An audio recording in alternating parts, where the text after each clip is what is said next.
My name is Jaz Erenberg. I am a community artist and muralist based in Baltimore City. For me, being a community artist means that the community is considered first and foremost when thinking about creating public art in someone else's neighborhood. I think it's really important that the community is considered and sees themselves as part of the process.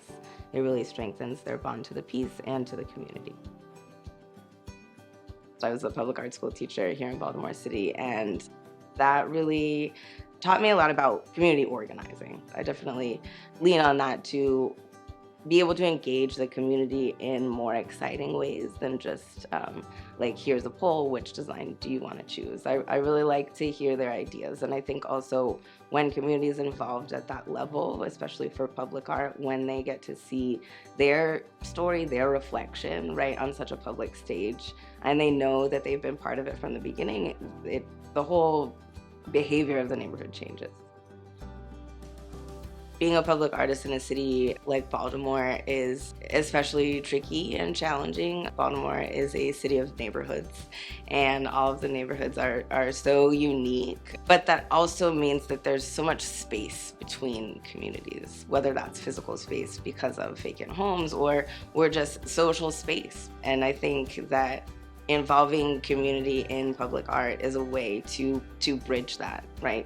When they see a community piece go up, it's apparent, right, that it's been done with the community. It wasn't just slapped on a wall really quickly.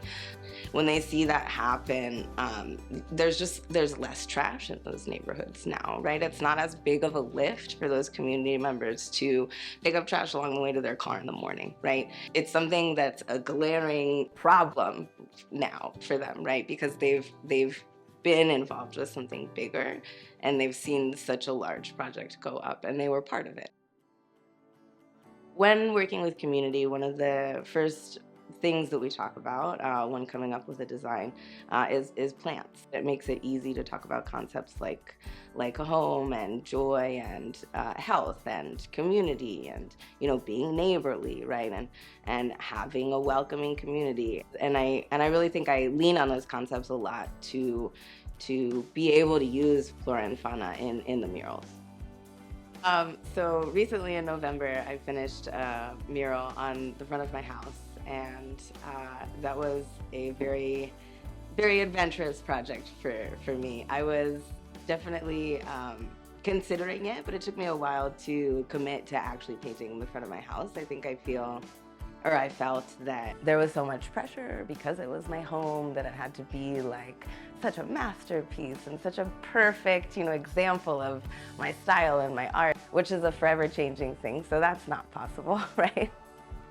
A large part of my identity is being Puerto Rican, and I think that's very much seen in not only the tropical plants that I prefer to paint, but also in the color schemes that I use. They're very vibrant, very loud, very high contrasting colors, and I think that that really communicates the tropical and Latina spirit. We would go visit my grandparents in Israel every year. What they did with their retirement was basically just grow anything they wanted. And so there was just like a whole section of rose bushes in all the colors. Being exposed to it, I think, at such a young age, and as such a small human, right? Being in such a large orchard or such a lush garden really made me feel dwarfed, but not in a way that's like, intimidating or overwhelming. I think it was more that moment where you realize that your life is connected to everything. And I think that sort of started clicking for me at a very young age. And so the scale of the plants in my work, I think, really speak about that moment. I have about 10 houseplants that are doing pretty well. I don't have the best track record, but I'm working on it. I have, an app now that reminds me. So they're doing well.